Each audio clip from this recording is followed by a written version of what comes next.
सच्चा प्यार अधूरा क्यों रह जाता है? राधा कृष्ण का प्रेम। जब हम सच्चे प्रेम की कल्पना करते हैं तो सबसे पहले मन में जो छवि उभरती है वो राधा कृष्ण की होती है। एक ऐसा प्रेम जो शाश्वत है, अलौकिक है, पर अधूरा है। यही विरोधाभास हमें सोचने पर मजबूर करता है। अगर राधा और कृष्ण का प्रेम इतना दिव्य था तो फिर वह पूर्ण क्यों नहीं हो सका? आखिर सच्चा प्यार अधूरा क्यों रह जाता है? राधा और कृष्ण की प्रेम गाथा कोई साधारण प्रेम कहानी नहीं है।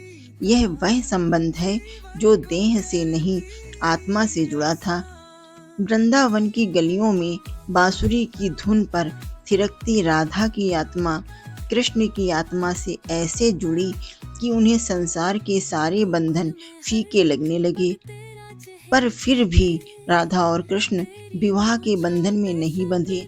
आखिर क्यों? कहते हैं कृष्ण को धर्म निभाना था, मथुरा जाना था, कंस का वध करना था, आगे चलकर महाभारत का यथार्थ बनना था। पर राधा, वो वहीं रह गई, इंतजार में, स्मृतियों में और अंततः भक्ति में। उनका प्रेम एक साधना बन गया। यहाँ से सवाल जन्म लेता है, क्या सच्चा प्रेम हमेशा पूर्णता की कामना करता है? शायद नहीं। राधा और कृष्ण का प्रेम यह सिखाता है कि सच्चा प्यार मिलन में नहीं बल्कि त्याग में भी जीवित रहता है।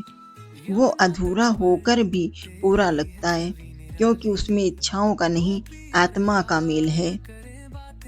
लेकिन यही अधूरापन चुभता भी है।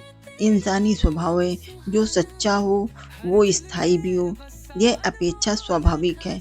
पर शायद ब्रह्मांड की व्यवस्था में कुछ प्रेम बस इसलिए आते हैं कि हमें कुछ सिखा सकें।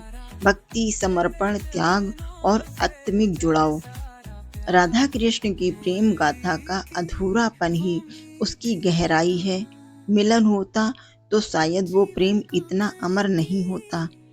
आज भी राधा के बिना कृष्ण अधूरे लगते हैं और कृष्ण के बिना राधा की कल्पना भी नहीं की जा सकती। यही तो है उस प्रेम की शक्ति, जिसे भले ही सामाजिक रूप से मान्यता ना मिली हो, पर आध्यात्मिक रूप से वह अनंत है।